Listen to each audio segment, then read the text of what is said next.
Dear students, welcome to botany class. Sexual reproduction हम पढ़ रहे थे कारा का, जिसमें कि हमने ग्लोब्यूल के बारे में पढ़ा पिछले वीडियो में और डेवलपमेंट ऑफ ग्लोब्यूल के बारे में भी आपको बताया गया। इस वीडियो में हम निक्यूल के बारे में पढ़ेंगे कि निक्यूल क्या होता है, किस प्रकार का स्ट्रक्चर होता है और उसका डेवलपमेंट कैसे होता है। तो निक्यूल जो है कारा का, वह ओवल शेप का होता है और एक शॉर्ट स्टॉक उसके नीचे लगी हुई होती है और यह ग्लोब्यूल के ऊपर की तरफ में पाया जाता है। जो भी स्पीशीज़ अगर होमोथैलिक स्पीशीज़ हैं तो उसमें ऊपर की तरफ आपको निक्यूल देखने को मिलता है और नीचे ग्लोब्यूल देखने को मिलता है, और ये जो प्राइमरी लेटरल्स होते हैं उनके ऊपर डेवलप होता है। अगर निक्यूल की हम बात करते हैं तो निक्यूल के अंदर एक सेंट्रली प्लेस्ड सेल होता है जिसको कि सेंट्रल सेल कहा जाता है, एक स्टॉक सेल होता है और एक एग होता है सेंटर के अंदर। और यह पूरा का पूरा स्ट्रक्चर जो है वह शीथ से ढका हुआ होता है, जो कि जो शीथ है या जो प्रोटेक्शन है यहाँ पर वह 5 स्पाइरली ट्विस्टेड ट्यूब सेल से बना हुआ होता है। और जो बिल्कुल टिप का पार्ट है इस निक्यूल का, उस पे 5 क्राउन शेप्ड या क्राउन ताज बनाते हुए सेल्स होते हैं, जो कि 5 होते हैं नंबर में, और उनको हम कोरोना सेल के नाम से जानते हैं। अभी हम चित्र में देखेंगे तो जो पूरा का पूरा निक्यूल है वह ट्विस्टेड स्पाइरली ट्विस्टेड सेल्स, जिसको कि ट्यूब सेल कहते हैं, उससे ढका हुआ होता है। लेकिन जो ऊपर टॉप पोर्शन है निक्यूल का, उस पे 5 कोरोना सेल्स पाए जाते हैं। तो एक तरीके से ये जैकेट है निक्यूल का, जो कि प्रोटेक्शन प्रोवाइड करता है। वैसे तो एल्गी के अंदर कोई जैकेट लेयर नहीं पाई जाती है, हम ऐसा बोलते हैं, लेकिन यहाँ पर ये एक्सेप्शन है। कारा में ये एक्सेप्शन है कि यहाँ पर स्टेराइल जैकेट पाया जाता है, जो कि रिप्रोडक्टिव स्ट्रक्चर को प्रोटेक्शन प्रदान करती है, उसी प्रकार से जैसे कि ब्रायोफाइट के अंदर होता है। तो ये कैरेक्टर ब्रायोफाइट से मिलता जुलता कैरेक्टर है, जो कि एल्गी के हिसाब से एक्सेप्शन है। अब हम आते हैं, ये आप चित्र देख रहे हैं, इसकी सहायता से हम देखेंगे कि किस प्रकार से निक्यूल का डेवलपमेंट होता है। तो निक्यूल का डेवलपमेंट जो है वो एक सिंगल सेल से शुरू होता है, जो कि ओगोनियल इनिशियल के नाम से जाना जाता है। अब आगे देखते हैं हम कि किस प्रकार से डेवलपमेंट होता है। तो ओगोनियल इनिशियल जो होता है उसमें सबसे पहले 2 ट्रांसवर्स डिवीजन होते हैं, जिससे कि 3 सेल बनते हैं।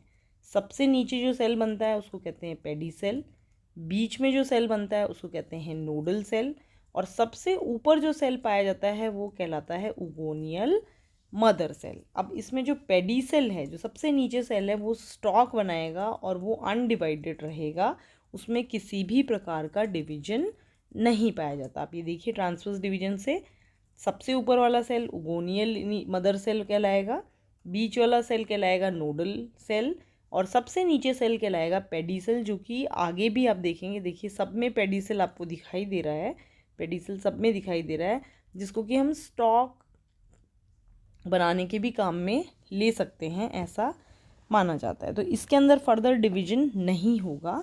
जो भी डिवीजन होना है वो ऊपर नोडल सेल और ओगोनियल मदर सेल के अंदर ही होगा।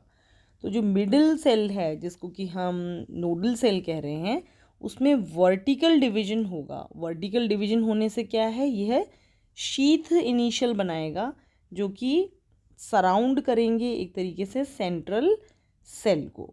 और जो ओगोनियल मदर सेल है वह डिवाइड करेगा, ट्रांसवर्स डिवीजन उसमें होगा, और वो लोअर स्टॉक सेल बना देगा और अपर एग सेल बना देगा। देखिए आप चित्र में, ये ओगोनियल मदर सेल है, ये ऐसे कैसे दिखाया है। नोडल इनिशियल नोडल सेल जो था उसमें देखिए अब वर्टिकल डिवीजन हुआ, और ये एक वर्टिकल डिवीजन और रिपीटेड वर्टिकल डिवीजन अगर होते हैं तो यहाँ पर बीच में एक सेल बन गया, जिसको कि हम सेंट्रल सेल के नाम से जानते हैं, और जो साइड में जो सेल बना है वह शीथ इनिशियल कहलाता है। तो इस प्रकार से शीथ सेल अलग बन रहा है यहाँ पर, और बीच में एक सेंट्रल सेल बन गया है। आगे जाके जो शीथ सेल है उसमें भी आप देखेंगे ट्रांसवर्स डिवीजन हुआ, और वो बना देगा नीचे की तरफ में तो आपने देखा ट्यूब सेल और ऊपर की तरफ में कोरोना सेल बनाएगा। और यहाँ पर इसके बीच में जो है उगोनियल मदर सेल आपको दिखाई दे रहा है। इसके बिल्कुल नीचे, उगोनियल मदर सेल के बिल्कुल नीचे आपको सेंट्रल सेल दिख रहा होगा और सबसे नीचे पेडी सेल दिखाई दे रहा है। बाद में ये जो कोरोना सेल्स हैं ये ऊपर क्राउन शेप्ड स्ट्रक्चर बनाते हैं। ये जो ट्यूब सेल्स हैं ये एक तरीके से ट्विस्ट होके और सेंट्रल सेल को पूरा अच्छे से प्रोटेक्ट कर लेते हैं। और जो अंदर जो सेंट्रल सेल है उसमें भी डिवीजन होता है और वो स्टॉक सेल, नीचे की तरफ में स्टॉक सेल और ऊपर एग सेल बना देता है। और ये एग सेल आप बाद में देखिए इतना बड़ा एग सेल बन जाता है। नीचे आप देखेंगे तो अभी भी आपको स्टॉक सेल दिख रहा है, सेंट्रल नोडल सेल दिख रहा है और पेडी सेल दिख रहा है। तो इस तरीके से ये, और ऊपर आप देखेंगे तो कोरोना सेल है और ये जो किनारे पे आप देख रहे हैं ये ट्यूब सेल हैं। तो इस तरीके से डिवीजन होता है। और ये जो यहाँ पर जो एग सेल है उसके अंदर बहुत सारा ऑयल और स्टार्च जो है वो डिपॉजिट हो जाता है। और शीथ सेल, जैसा कि मैंने आपको बताया कि ट्रांसवर्स डिवीजन होता है, तो अपर सेल्स कोरोना सेल्स बनाते हैं और क्राउन लाइक स्ट्रक्चर होता है एट द टॉप ऑफ उगोनियम। उगोनियम के बिल्कुल ऊपर 5 कोरोना सेल्स फॉर्म हो जाते हैं और नीचे के साइड में अगर आप देखोगे तो 5 ट्यूब सेल्स भी फॉर्म होते हैं। और ट्यूब सेल जो है वो स्पाइरली ट्विस्ट होके क्लॉकवाइज डायरेक्शन के अंदर घूमते हुए पूरे के पूरे उगोनियम को या पूरे के पूरे न्यूक्यूल को बाहर से प्रोटेक्ट करते हैं। जो एग सेल है अंदर उसको भी प्रोटेक्शन प्रोवाइड करते हैं। तो इस प्रकार से अगर हम एक न्यूक्यूल का स्ट्रक्चर देखते हैं तो सबसे ऊपर हमें 5 कोरोना सेल दिखाई देते हैं और उसका जो प्रोटेक्शन है पूरे के पूरे न्यूक्यूल का वो 5 शीथ सेल के द्वारा होता है। ऊपर 5 कोरोना सेल, नीचे की तरफ में 5 शीथ सेल होते हैं।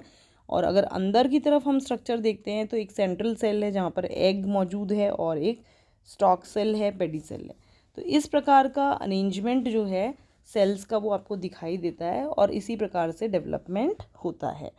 तो आशा करती हूँ आपको ये समझ में आया होगा। इम्पॉर्टेंट है, कई बार डेवलपमेंट ऑफ निक्यूल भी पूछ लिया जाता है। तो दोनों प्रकार के जो डेवलपमेंट हैं आपके निक्यूल और ग्लोब्यूल, आपको उसको भली भांति पढ़ना है। और अगर कुछ भी डाउट आपको होता है तो आप निश्चय ही मुझसे पूछ सकते हैं। बहुत बहुत धन्यवाद।